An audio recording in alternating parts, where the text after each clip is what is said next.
Did I just discover a new gambit? This is so crazy, you guys. I strongly believe you are going to love this. But first, do me a favor. Don't just watch. That's not good. Kindly like and share this video if you can immediately. And hey, don't forget to subscribe if you haven't already. And if you have nothing to say, just type "Thank you, Kaspa." So, I just finished playing a wonderful game against a 23-26 rated opponent, and I was just kind of experimenting with this. The opening that I'm about to show you right now. This works well against the Queen's Pawn game. What you want to do is to begin with Knight C6, the Mykonos defense. I've covered this opening response many times on this channel, so I won't repeat content. If you play Knight C6 in any serious OTB tournament and against stronger opponents, you will see them responding with Knight F3, by the way, which happens to be the top played move in the Masters database. As you can see,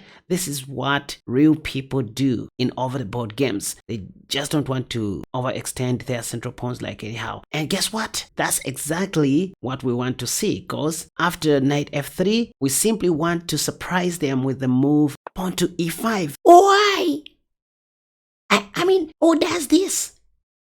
And surprisingly enough, this has also been played at master level, you guys. You can check the Masters database. This one opening will surprise a lot of your opponents, you guys. There are 4 common responses that we are going to focus on, beginning with D5, which my opponent played in this game that I'm analyzing right now. We're also going to look at the move D takes E5 and Knight takes E5, followed by E3, and finally conclude with Knight C3. So the first one, D5. If you see this move, here I propose you go pawn to E4, so that if white takes your knight, you take their knight as well. Now, yes, most of your opponents are going to be taking towards the center because this comes with check. But as you can see from the eval bar, you guys, things are now getting back to equal, and this will be very tricky for white.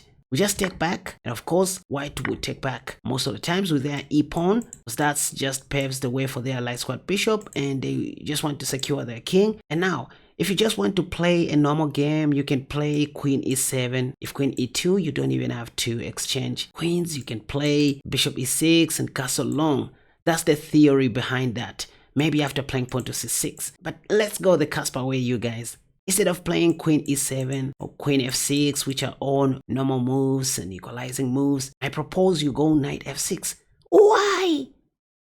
Because this kind of invites white to play Bishop G5, which we want to see in the long run. In this game, my opponent played Bishop D3. By the way, the game is in the comment section down below. You can check it out. I played Bishop D6 because what else do I know? Even though Queen E7 check was going to equalize the game on the spot as well. If Queen E2, it was going to be up to me to exchange queens or just play Bishop E6 and castle long after C6. But I played Bishop D6 because this is my own thing. I'm showing you guys. My opponent castled short, normal move, and then I played pawn to H5. Why do I do these things? I don't know. By the way, if Rook E1 was played, I was just preparing to go King F8. I will show you where I stole this idea from. My opponent played Bishop G5, and now guess what? That's when I shook their eyeballs by sacrificing my bishop on H2 with check. They took. By the way, Stockfish supports 100% in black's favor. Here I played Knight G4 check. Point is, if pawn takes happened, I was going to take back with my H pawn. This is check. King G1, I was simply going to take back like this. Now here's a little trick. If Rook E1 check, you just have to put your king on F8. See, white doesn't have any meaningful checks, so you are good and very safe in this position. Most of your opponents are going to be playing things like, I don't know, maybe queen like in this position, forgetting that you're simply winning after queen H4. This queen stops Queen E7 check, by the way. You're just going to win material. And if they play pawn to G3, that'll be mate in 1. And that's what I was intending to do to my opponent, by the way. If they try pawn to F3 or F4, you simply have G3 and checkmate on the next move. But due to Queen E7 check, a desperado move, I propose you play the move Rook E8 in this position, because this comes with a direct threat, also stopping white from sacrificing their queen somehow. At this point, white is dead lost. This is what I prepared when my opponent played King takes H2, taking my free bishop. Just like I explained, I played knight g4 check, but my opponent did not check. I'm sure they saw what was coming their way. So they played king g1. Mind you, this was a bullet match. So of course I made a lot of mistakes, especially in the end game, but I still went on to win. So I took the bishop, then after fg, I took back with the h pawn, preparing for the same strategy, which my opponent can't do. I mean, rook e1 check, king f8, pawn to f4. You can tell by the eval bar, Stockfish says, in this position, I was definitely winning. It gives me checkmate in 19. I mean, who can see that? But at this point, I remained with 44 seconds on the clock. So I just blitzed out queen h4, hoping to go g3. But the winning move here was queen c5, because there was nothing my opponent was going to do. Say, after king f1, I was simply going to play pawn to g3, look at this, and look at that. So that was going to be an easy checkmate, ladies and gentlemen. Maybe queen f3 was going to help, but tactically speaking, if you spend a few seconds here, you will be able to see this move. Bishop g4.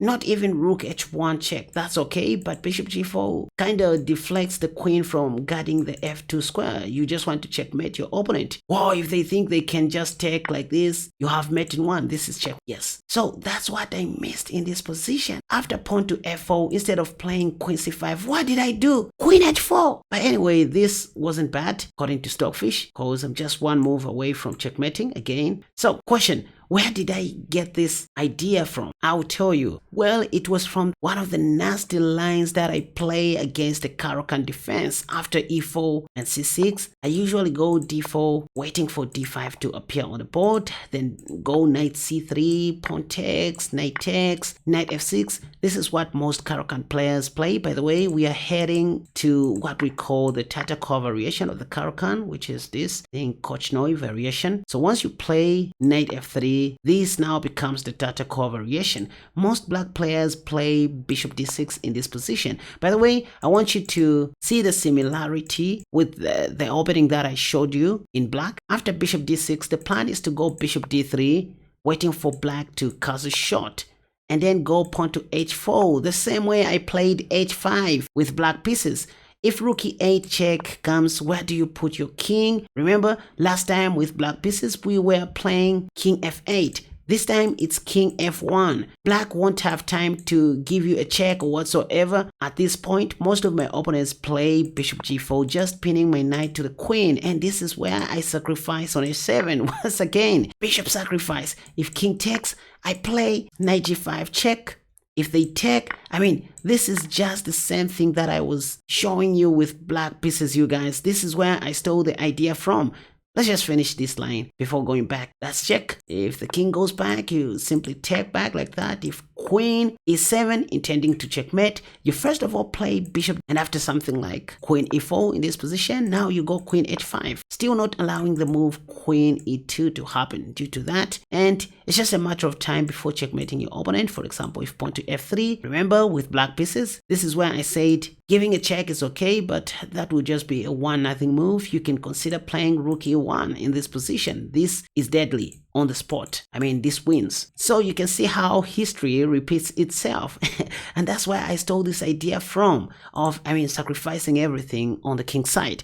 Anyway, if you want to go through my study PGNs, such as the one I'm using in this study, you can visit my Patreon page. The link is in the comment section down below. Moving on to the next line. After d4, knight c6, the Mykonos, and knight f3, the top played move, then e5, a surprising move. You see, not everyone advances their d pawn. In fact, here, white can also take on e5 with their pawn. Now, if this happens, you can kind of transpose back to the England Gambit line if you so wish, but bear in mind, the main move here is pawn to d5. Let's try something else. Against lower rated opponents, queen e7 also works in that they try to hold on to their extra pawn most of the times like this, but forgetting you have queen b4 check, which hits on everything. This is just the England Gambit main line for those of you who don't know. And one of the cool traps that exists in this line is where white plays bishop d2, blocking the check, and then you take, wanting to capture the rook. If they do this, you pin their bishop, because they can't take your queen now due to that. And if they ever try to reinforce like this, first of all, get rid of that bishop. Wanting to take the rook on a1, right? If they take with the queen, guess what? Now you checkmate them on c1 like this. This is just a very common trap in the England Gambit, and to be honest, it doesn't always work against higher rated players. Like, you can just play queen e7 hoping for your opponents to run into all these, but this is just something cool that you can try against beginners and intermediate level players. The move that I would recommend in this position, if you are playing against somebody super strong, is pawn to d5. Kind of going back to the Caro-Kann improved that I just showed you 2 days ago. Now, point is, if white takes with ampersand, they are just helping you to develop your minor pieces. Look, you have 2 pieces out while they only have 1 piece. Not to mention that the last squad bishop is also free. Anyway, most of your opponents are going to be playing moves like knight c3 in this position, and now you can safely go bishop g4. The idea is just to get rid of that. Once again, they'll try pawn to e3, and now you go queen e7. Simple development. You just want to castle long. If they ever try knight d5, just know the game is back to equality. This is what people do, by the way. They just want to attack, attack, attack, attack. You can see the eval bar says you are now back to equality. You can just play queen e6, preparing to castle long. You are way ahead in development and very safe. Bishop c4, for example.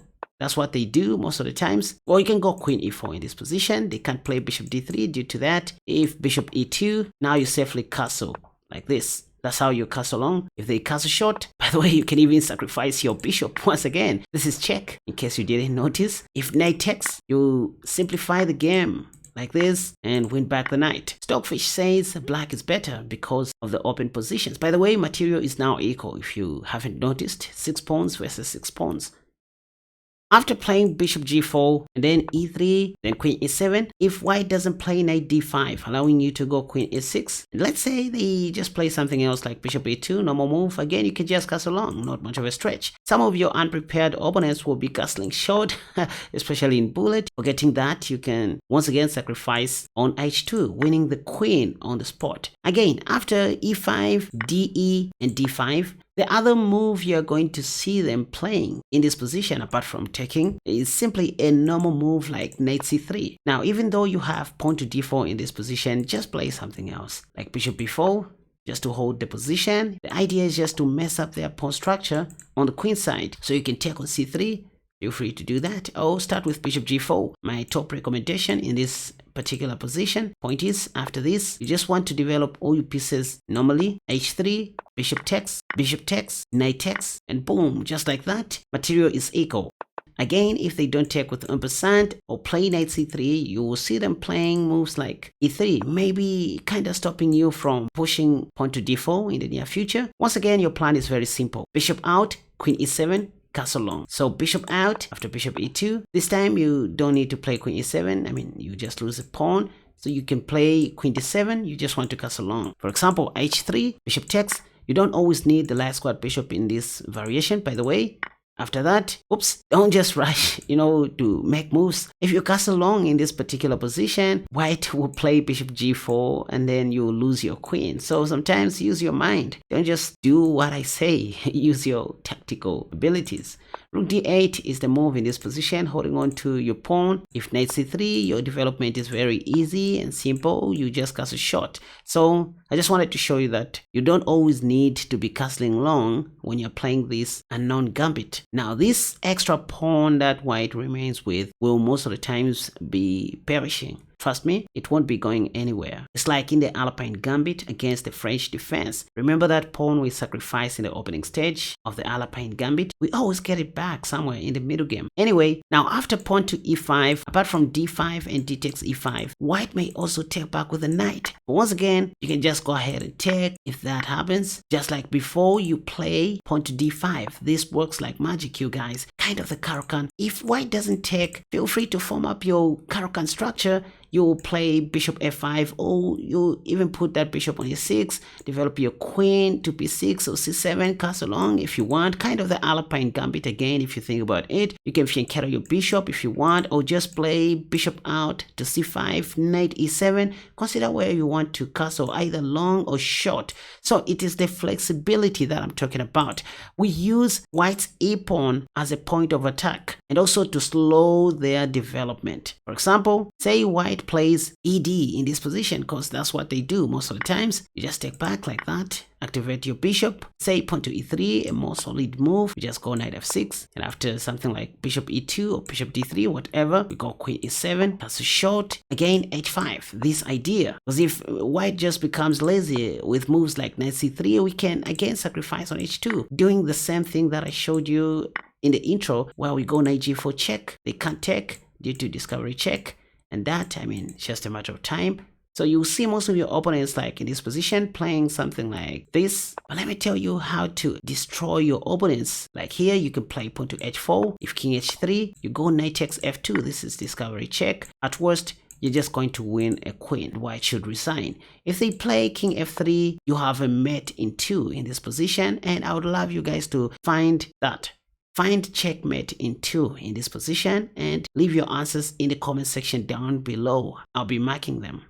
Okay, after pawn to e5, you will see some doubting Thomases who play moves like pawn to e3 and knight c3. Let's start with pawn to e3. Now, this is not even a gambit anymore, and you just have total control. Play pawn to e4. You know, the idea is to dominate on the center of the board. In fact, I love playing pawn to f5 instead of d5 in this particular position, because I want to put my queen's knight on e5. It just dominates the board entirely. If something like c4 is played, which you're going to see from time to time, you go knight f6. Again, if d5, you always have knight e5, a juicy spot for that knight. Say knight c3. Now, in this particular line, your dark square bishop is almost useless, so just get rid of it if you can. Bishop e2, castle short, bishop takes, pawn takes, and d6. This is what you're going to be doing most of the time. So your middle game plan will be queen e8, that, bishop d7, connect your rooks, knight g4, blah, blah, blah. So that's how you play against the doubting Thomases who play pawn to e3 after you play pawn to e5. Other people play